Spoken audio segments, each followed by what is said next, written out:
اللہ کے سوا کسی اور کی اطاعت جس سے اللہ کی معصیت لازم آتی ہو، شرک۔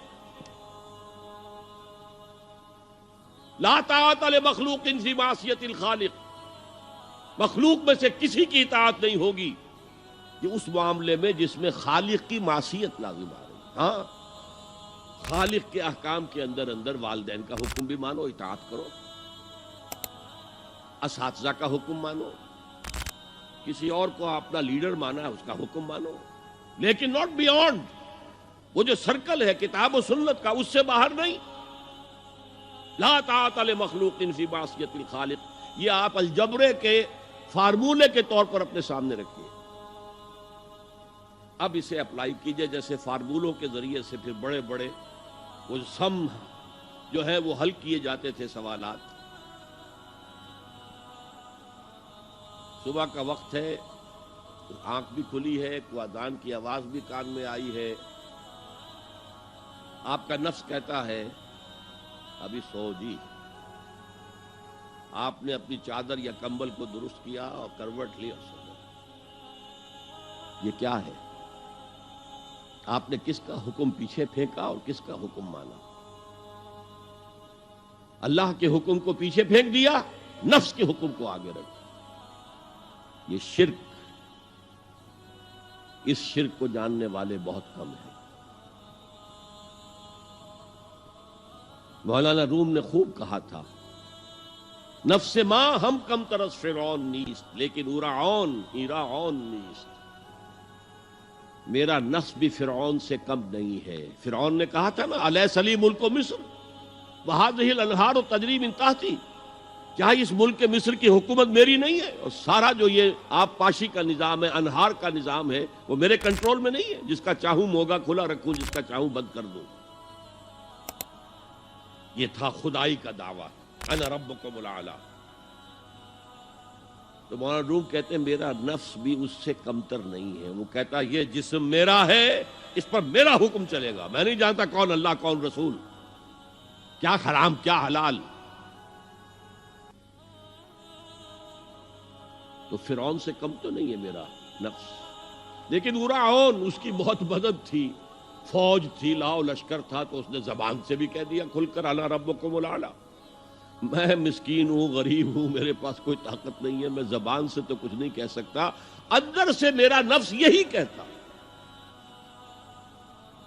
یہ نفس کی حکومت قرآن کہتا ہے، میں حیران ہوتا ہوں، دو جگہ یہ مضمون آیا ہے، ارأیت من اتخذ الہہ ہواہ افانت تکون علیہ وکیلا۔